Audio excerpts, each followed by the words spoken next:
Hello. Hello, my name is Ephraim Rosario. I work at the YWCA as Street Outreach. Um, so what happens is when someone gets a call, whether they call me or if there's somebody out in the community or if they're at DSS or another agency like Catholic Charities or ECBC or even Truth Farm, they'll call me to see if there's anything that I can assist them with or direct them through. So what happens is we'll try to get them through to DSS if they haven't gone to DSS yet. If gone through DSS and there's no resources through DSS, what we'll do is we'll try to get to do a fair hearing. So with the fair hearing, I always make sure that they have their piece of paper that was given to the denial letter for Department of Social Services. So from that, we'll say specifically what's on there and we'll try to get an ad to continue. Lately, there hasn't been any phone calls being able to go through so far that I've tried, but we also been doing it online as well, which it seems to be working. However, if we get the ad continue, sometimes that changes. Now, if the individual has no resources, has no funding, there's no agencies that have funding, there's no churches that have funding. If the individual has been kicked out of every single hotel, is barred from all shelters, the next thing that we do is, okay, is there any family within Broome County that I can drive you to? Or a friend's house, or is there like a backyard or something? Even if you're not allowed in the house, are you allowed to stay outside? So I'm always trying to find safe and ways for these individuals to stay. So what we had were tents. So if the individuals run out of all resources, no hotels, no shelters, will take the individual. The next process I have is tents, blankets, plus other things that are homeless essentials that I have. So What you if we can't convince a hotel or a shelter to take the individual, then we try for family. If there's no family or friends, the next thing is it would be try to find a safe place for them to go. And there are some safe places that we do place them, like by the rivers, behind Kmart Plaza, or more towards the New York pizzeria side. There's individuals that are over there that feel safe. There's some individuals that'll go to Endicott, parks at Endicott. Some individuals will go to laundromats. Some people will go into apartments where they'll just stay in the staircase or abandoned buildings. And we're try to do the best that we can to get them in. So let's say the individual has domestic violence past, we'll even try RISE. Sometimes we've gone as far as calling New Hope Center in Owego. I mean, it's going to another county, but if we can get them some kind of transportation to get there, if they can get it, we'll try to get them in there. But if there's no other resources, the best we try to do is make them comfortable. We got food voucher cards, places like Weis, McDonald's, Walmart, if we have them. We got the bus passes, we got blankets, we got water, we got first aid kits, lights, gloves, hats, undergarments. I'm sorry, please. do you have a program that would identify the mental illness and then have someone that can help counsel people? Like MHAST or Do you have it at the YWCA? at the YWCA, we have our own mental health case manager at the moment. I don't. Do we? Teresa, yes. We do have she has the MS. She's a social worker, yes. Yes, she's right here in Bingham, right here in the YWCA. Can you? I just wanted to know, do you think the problem is getting worse? Like, is it more people that you are seeing with the tent that are coming? And It is to my understanding that a lot of individuals are coming from other counties, as Okay. well as sometimes there have been individuals going to other counties as well. Okay. So with Tioga, Delaware, Shenango County, from what I understand, there's a lot coming over to Broome County. And I understand as Broome County has more shelters, more hotels that work with the Department of Social Services. And they just recently acquired working with Parkway Inn in Vestal. So, Okay. which is great. You know, it's one more hotel Okay. that they're starting to work with, that they're allowing individuals from Department of Social Service to be there. And everything. But yes, it's slowly but surely there is a steady climb. But Mhm. I'm also seeing that there's more and more apartments becoming more available after they're getting fixed, of course, because of the moratorium, things are happening. Okay, So, of course, I don't want to see that, but at the same time, when the landlords are getting the apartments fixed, there's more that we're finding slowly but surely as the courts rolling over with evictions and things, which then turn to those individuals that Those that need are homeless, assistance as yeah. well. So, we also get calls because even though with my department works only with the homeless population, regardless if the individual is gonna get evicted, I still ask for them to call. So at least I could give them direction on where they can call. Mhm. Whether calling 211 to get in contact with coordinated entry, or if there's any services that we can provide so that if they do go into a hotel or into a shelter, at least with our applications, with our PSH applications, they can fill those out. And then we have programs like domestic violence programs as well that just started with ours, so that we're doing that as well. So they know that there's something to come to regardless, but I'm still gonna give them that direction, that website, that even if it comes down to the landlord's list that's at Department of Social Services that they're probably not aware of, because sometimes that happens. Let them know there's a list at DSS, but we have our own list as well that we've been creating and updating. So at least it can help out as it's going on to these eviction processes. And lately I've been getting some more. So letting them know that regardless of what, please call me, save my number, the YWCA Street Outreach cell phone number, so that we can move forward.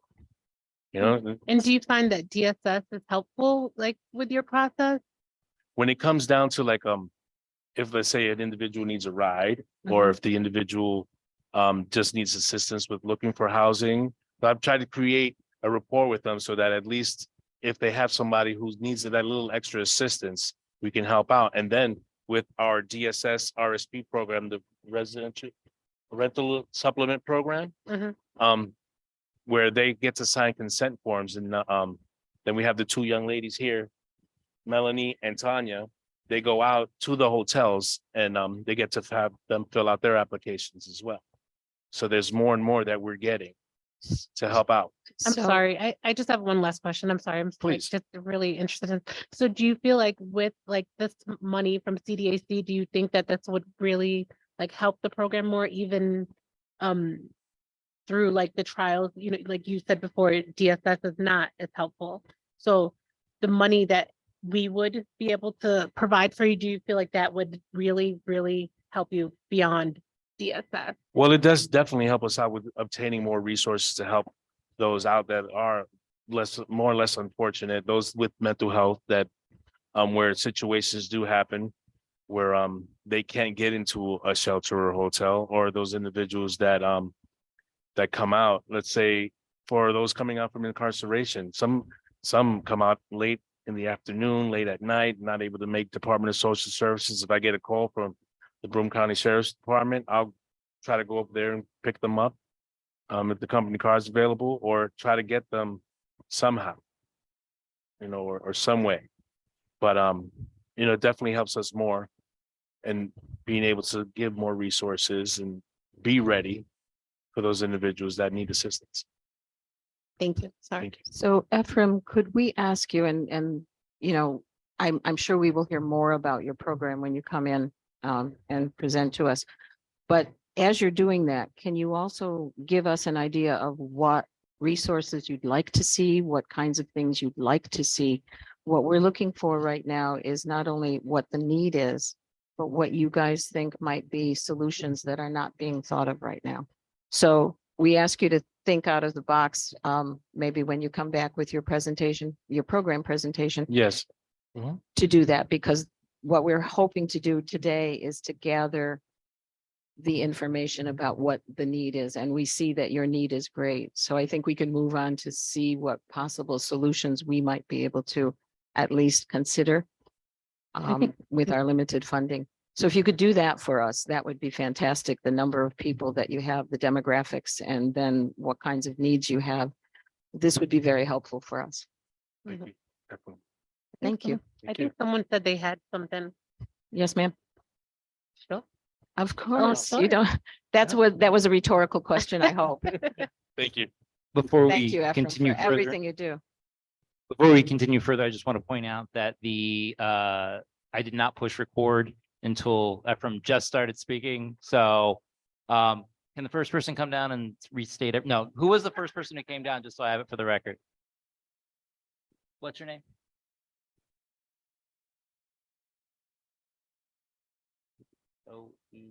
Choen. And I'm going to take a stab and get you communicated regarding homelessness in the city. Okay.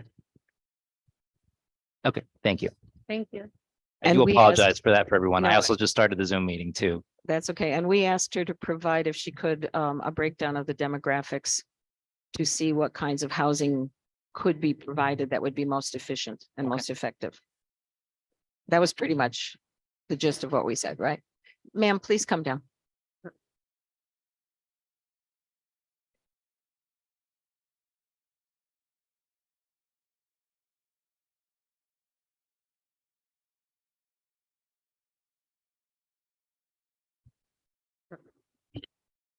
Hi, I'm Aubrey. I work for the YWCA Rapid Rehousing Program. Could you state your name again, please? Aubrey, Aubrey.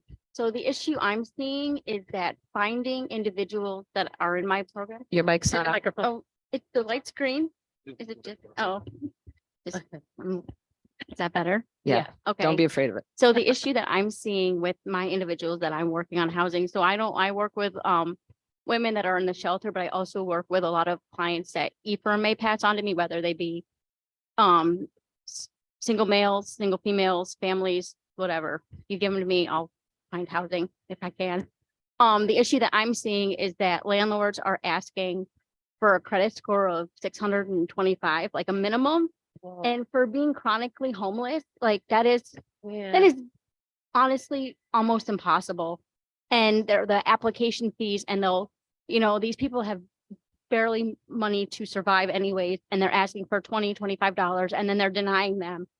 And I mean, just the lack of They're asking for $25 as what? for an application fee. application fee to Oh my process, to run their information, and then 90% of the time they get denied. Seeing for a longtime Binghamton resident, this is just outrageously interesting to me because Yeah. this was never, Yeah, and also, Wow. and if they're couples, they want $20 to $25 per person to run each. Oh So if my. it's a What should be background illegal? check. So if it's a couple, they're looking at almost $50 to come up with, just to- because my program, we don't supply application fees. We provide rental assistance and then financial assistance. So we'll cover like the first month's rent, the security deposit, and then as needed on after. So if they're employed, say God forbid they lose their job due to illness, or that's when we step in and cover them until they're able to become employed again.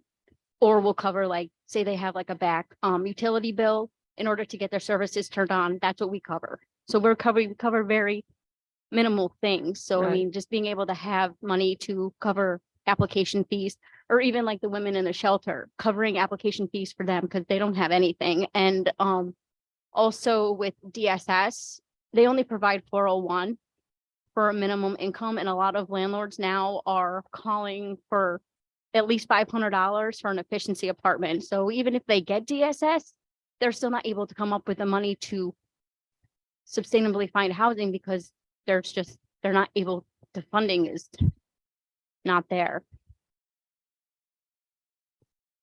these are the things we need to know. So as Mhm. you are preparing either your program application or you want to put together a separate report for us, we would be very grateful for that. Please. Because it seems like there is a disjunct between your application process every year and the actual stuff you do, the problems that you're running into. And that was the purpose of this meeting, is to find out what's going on. So we appreciate this very much. And any information you can give us will be gratefully received. Thank you. Thank you. And thank you for what you do. Thank you. Thank you, guys. Yes, yes, sir.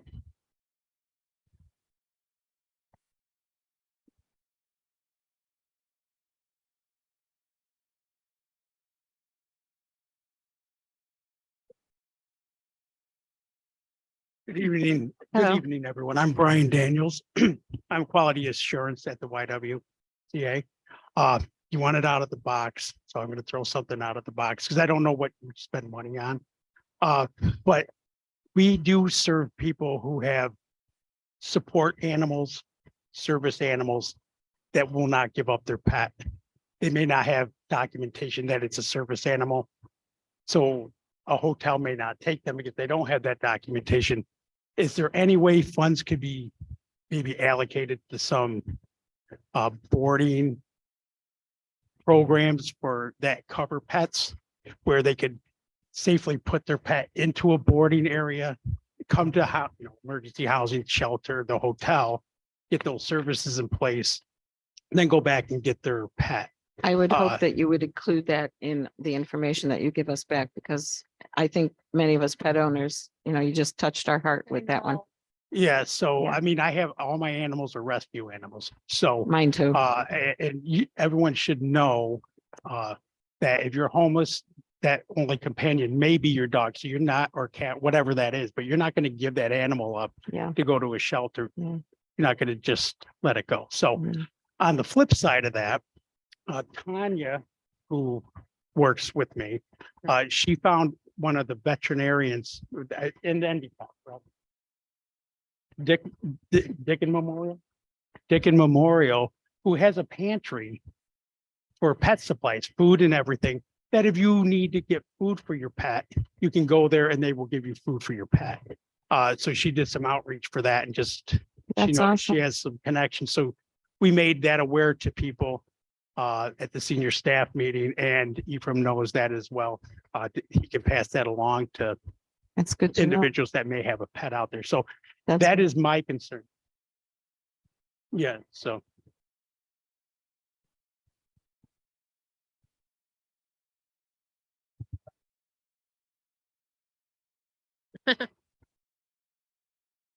Audra runs that at Dickinson and Every Cat's Dream. She's wonderful. And a lot of people drop off supplies, so I get what you're at there with the dogs. She would probably take them overnight too, I would imagine.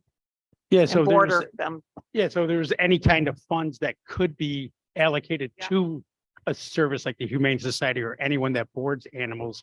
And there's incentive to take these animals in short-term, long-term, why the individuals are getting services and applying for services, they can get that pet back and make them happy and taking it's- anxiety off the table for them. It's really good to have identified the problem, sir, and that's why we're here. We wanted to hear about all of this. We can't guarantee a whole lot, but we tell knowing people. this may help. Yeah. We appreciate that. So give us as much information as you can, and we will certainly take it under consideration. All right. Good, Thank good, you. good. Thanks. Y'all have a good night. You too. Thank you. Everyone who has presented, feel free, you're welcome to forward on anything you have in writing to my email address, stcarson@cityofbinghamton.gov. I'm compiling the comments from other people in the city who didn't make it tonight. So if you have any additional information, that's a place where you can drop information like that if you want it as well, and that'll get forwarded on to CDAC. Thank you for coming. I guess if there are no other public speakers, that we will close the public hearing section of this meeting. And what we will do as a committee is go into session and take care of our paperwork and do the things that the government wants us to do. Mhm. So please, you're free to stay if you want to be bored to death, or you can leave, whichever you want. Just so you know, so you'll need to officially close the public hearing, so it'll require a motion and a Yes, vote. I was Oh, getting okay. to that. And Yeah. I do have the presentation printed out, so although I can go over it, I don't have anything to show, but I do feel like maybe going over would be a good idea with the CDAC. With us. Yeah. In session. And I'll Okay. give you the digital version as well, but that way I can Okay. go over the specific. Okay, so we thank you for your participation tonight. Thank you for all coming. It was wonderful to hear from you, and we hope that as time goes on, we will be able to address these things in a more sophisticated manner and get down to the kinds of details you gave us tonight. So thank you very much. May I have a motion to adjourn the public hearing, please? Brandy, I move to adjourn the meeting. do we have a second? I'll second. Uh, A second. Oh, Can you Adjourn second? the meeting or close the public session? Oh, No, close. close the public session Close the Public hearing. public session. portion of Thank the you, meeting. Angela, okay? Okay, I'll second that. okay. Thank Everybody in favor, say aye. I. Anybody opposed?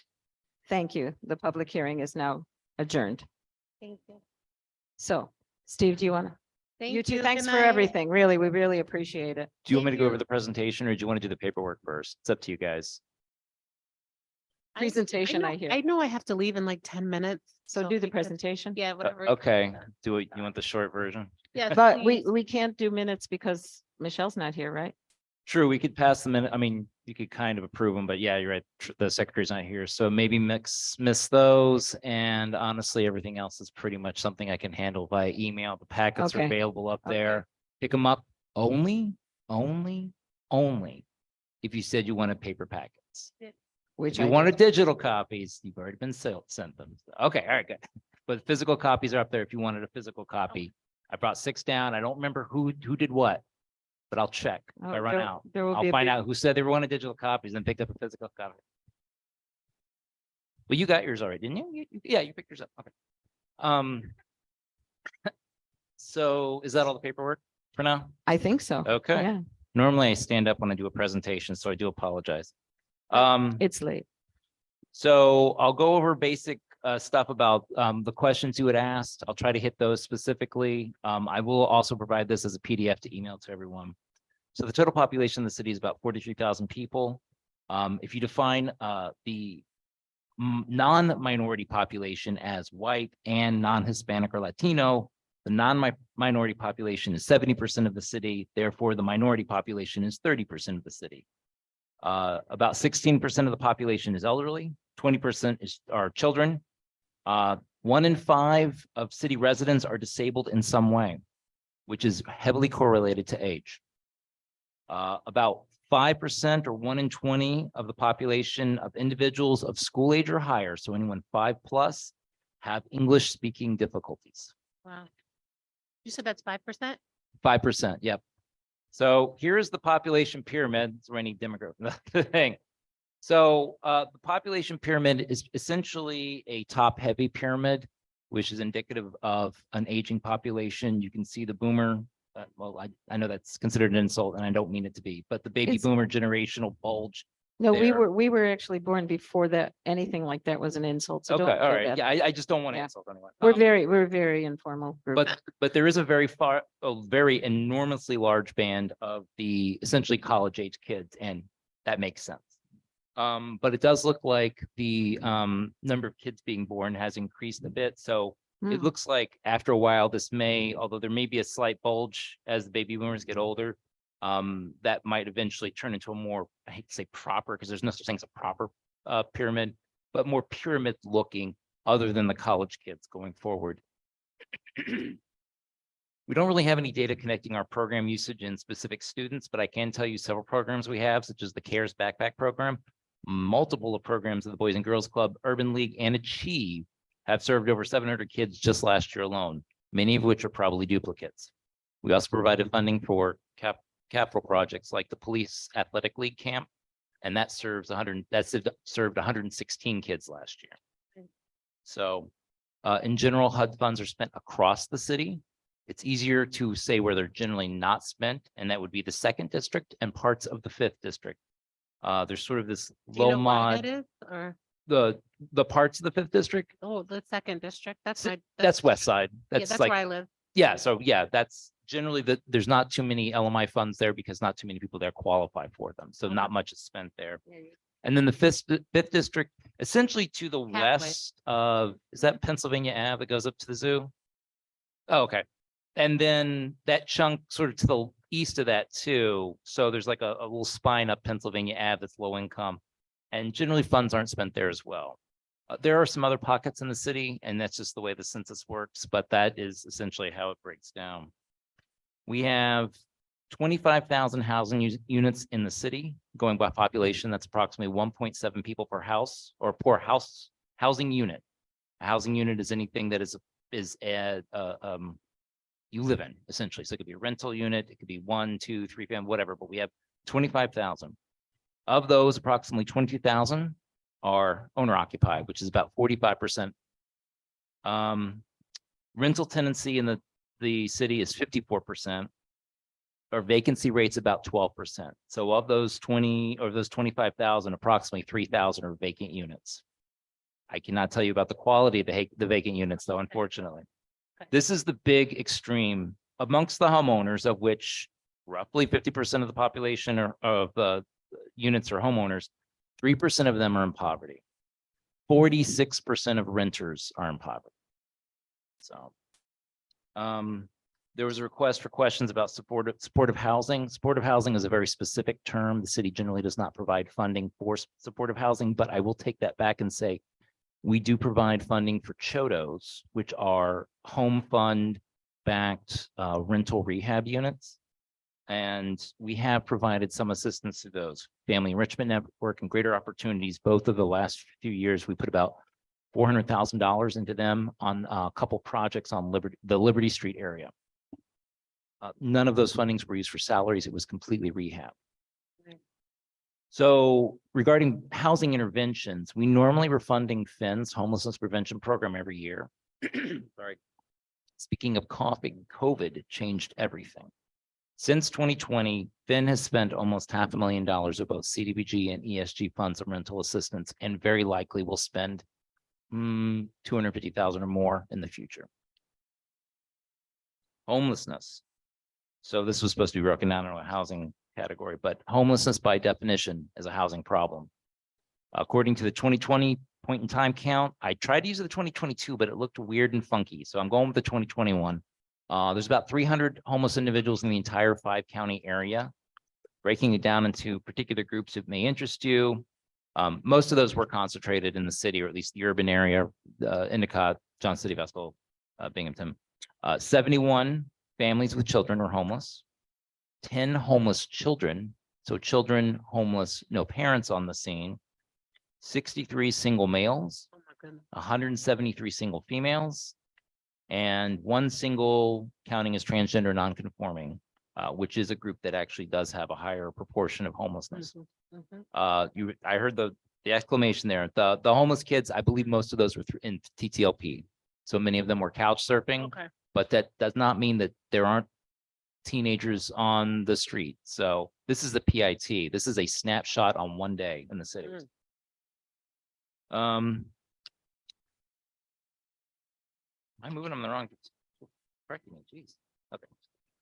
Not your job to correct. All right. Poverty. I'm putting Justin on the scene. This is actually some serious data, so I really shouldn't joke about this stuff. So anyway, poverty numbers. The number of residents in poverty in the city is 1 in 3. The number of children in poverty, 44%. The number of elderly poverty, 1 in 6.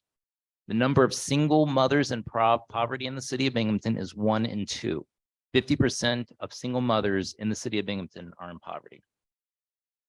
So now we're going to talk about the minority population and poverty. Yes, it is skewed. Of the non-minority, the amount of non-minority population in poverty is 7,708, which is about 1 in 4 of the, what I call the non-minority group, white, non-Hispanic / Latino. The minority population, about 49% of the minority population in the city of Binghamton is in poverty. I do need to put a caveat there because this came up this year. HUD programs cannot be gated to any one group based on race or ethnicity. So that has occurred. It does kind of make sense, but then programs may come along and say, we want to help minority group with a HUD program. And if they gate that program, we can't help them. So you can obviously gate a program for youth, for elderly, and for obviously income, but you cannot gate a program specifically for or against any one or more races or ethnic groups. Employment. The unemployment rate of the civilian labor force is about 12% in the city. The employed people in poverty, this is an interesting one. I don't have the percentage, but the number of employed people in poverty is 3,520. Those are people that work, that are still poor. And then, oh wait, sorry, I do have a percentage. It's 18%. So roughly 1 in 5 of people working in the city of Binghamton are still considered in poverty. We had some questions on code enforcement and blight. I will tell you this, code violations, we have a heat map, which is on the thing. on the thing I'll hand out. Generally, code violations are going to follow along with densities of low income individuals, and it's just the way it is. And I'm going to jump ahead, and I don't mean to, but it pretty much matches the same areas with crime. So Mhm. generally, the poor areas have higher crime, have higher code violations. The most common code violations are garbage and litter. Street sweepers are sent out every day, but it takes about 6 weeks to do a complete circuit of the city. Public trash cans are emptied as needed, but the downtown cans are normally emptied every day. Street and park cans are emptied 2 to 3 times a week. So the annual costs, according to 2022 budget for the entire refuse department, was about 4 million. Recoup charges come from bag sales, which is about 1.2 million in 2022, and garbage violation charges of about $90,000. So of the $4 million the refuse department spends, about half of that is recouped through both garbage violations and bag sales. So there was a question about the violation resolution process. It's long and complicated, so I don't want to read it line for line, but generally someone tells code comes out and checks, and then back and forth with the owner of the property or whoever's responsible for it. Usually takes 24 hours to up to 30 days for something to become compliant. And if it doesn't become compliant, it then becomes a court issue. Once it becomes a court issue, there can be back and forth between the court, code, and the responsible party for the property. The most grievous issues are unsafe structures because those present a danger to the population. Someone had asked if there's a certain particular offenders that are the most common. We can't really give that data out. That be somewhat privileged, I believe. But I do understand that no one specific type of offender is most common, neither homeowners nor renters. It's sort of fairly evenly split across. So impediments to code. There are currently no planned pending changes to help address property violations. One additional inspector was hired last year. And the barriers identified code enforcement, and I needed them to explain this to me. They wrote lack of employment opportunities and lack of mental health. And then they paused and said, for the people we're citing. I said, okay, I got it. So that is indicating something there, that if code is identifying that poverty issues and or access to mental health are decreasing their capacity to be able to deal with code violations, that could be an issue. Demolitions. From start to finish, it takes about 2 years for a blighted property to become demolished just because of the process. The main issue is that Broome County has to foreclose for non-payment of taxes. Once it gets in the city's hands, it takes about 3 to 4 months if we're going to demolish property. And that's all because of various requirements. From my perspective, I can tell you if it's on the south side, it's going to take a month longer than it will on the north side because of the long-eared bat. So, crime. The northern long-eared bat. That's becoming, I mean, I cannot diminish the fact that it is an endangered species, but it is very unfortunate that the area of the northern long-eared bats range just comes up the Susquehanna River, just slightly past it, which it has caused an impact with some of our programs because anything on the south side just takes longer. And that's an unfortunate thing. Because of the northern long-eared bat, you have to follow a process because it's federal funds and they don't want you hurting endangered species, nor taking their habitat, nor this, nor that. I'm in contact with Fish and Wildlife right now to try to resolve some of these problems. So I had some really cool maps and they'll be great on the PDF, but generally, like I said before, crime generally follows poverty, generally follows, what was that one? Crime, poverty, and code violations. Very similar areas for all kinds of crime. Trends in crime, at least from one source from 2006 to 2019, in a very general sense, the crime rates are increasing for assault and sexual assault, not by a huge amount, but when you compare them to the others, they are increasing over time.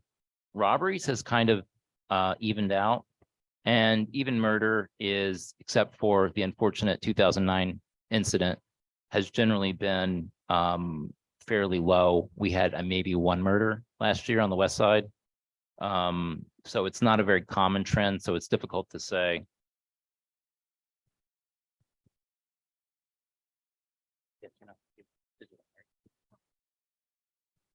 Okay, yeah, you're good. Grab it. Oh. And generally the data is, it's difficult. I mean, looking at the data, you're gonna find data from all kinds of sources trying to figure that. So I do apologize if it's not the most correct up to date, but I do know when I put the crime rate in, because crime rates are usually on populations of 100,000, it was like 2 murders. And I went, 2 murders? Oh, because they doubled it. It's like, do you know how many popes there are per square mile in the Vatican? Like 3 or something like that, because it's very tiny. So it's like one of those weird things with statistics that they get really weird. Regarding specific types of cases, I felt these things should have been shared with the group. And I want to make sure that everyone's aware of these because these are the ones probably you may be able to deal with your funding. First off is just violent crime in general from the FBI. I do not know what the difference between an incident and an offense is.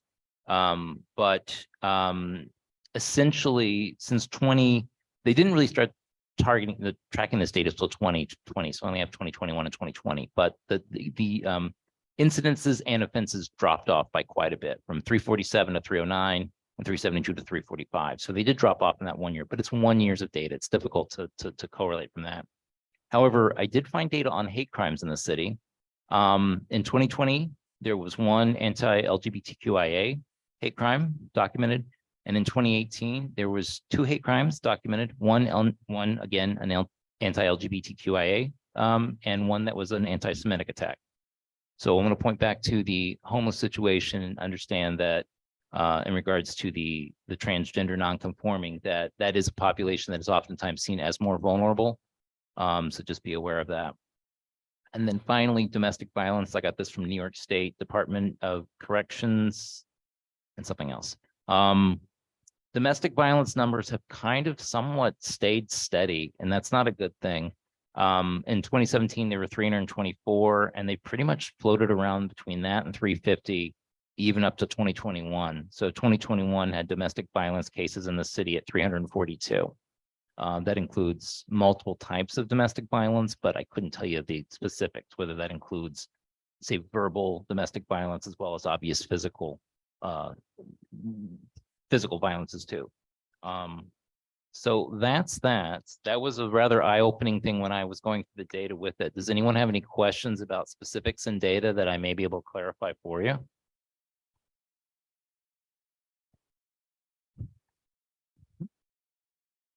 Thank you again for that presentation, Steve. I know you wanted to do the whole PowerPoint and our technology did not allow such.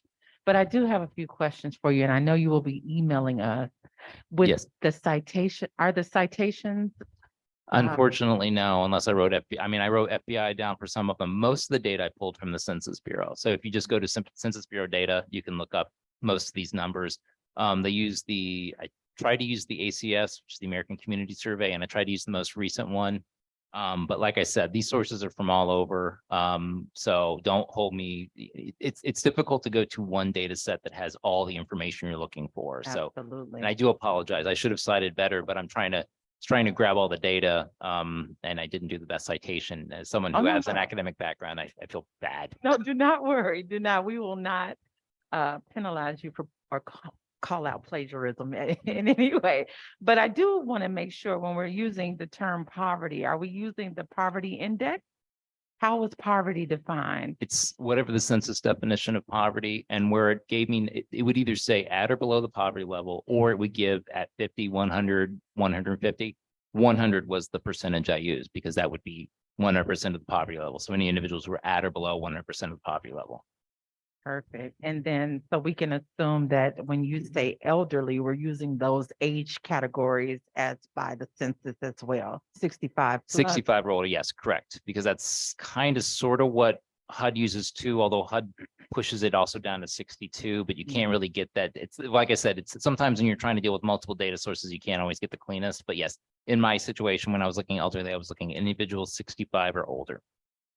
Perfect. So that tells us 60% of the Binghamton population is 65 and older. No, Okay. no, 16, sorry. Oh, I think that's, yeah, no, no, yeah, let me 16. Oh, reread not that. 60. I'm so glad 16. I asked. I was, Oh, yeah, no, it's 16. One in six, one Okay. in six, yes. thank you for clarifying Yeah, that. Because sorry. that painted an entirely different picture. I would say, let me get the PDF out to everybody before you start yelling about the numbers to anyone, so you can Thank see the you. numbers. Thank you for that specifically. Yes. clarification. That concludes my Sorry. question.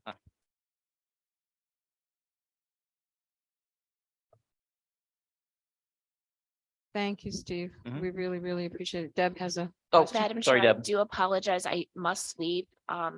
Thank you all. It was wonderful and I look forward to the PDF presentation. Thank you all. Okay, bye, Deb. That So- will end quorum, so Okay, you want just, so. Good night and good luck. I mean, yeah, I mean, I guess I'll just. I As guess it's Edward R. technically Murrow ending by used to say, default. What time is it? 7:25. And In the future, we could just have people leave and then we don't have to do a vote or nothing. at the end. exactly. That's how we should, So- yeah, no, it's there. So good evening, everyone, and thank you for coming. See you in 2 weeks. And I think we all know that our presence and the quorum is very, very important, because if we do not perform this part of the grant, it could seriously endanger getting the money for the city. So we appreciate your presence and thank you for coming from your counting. So see you in 2 weeks, guys. Yeah, that's it. Yeah. Very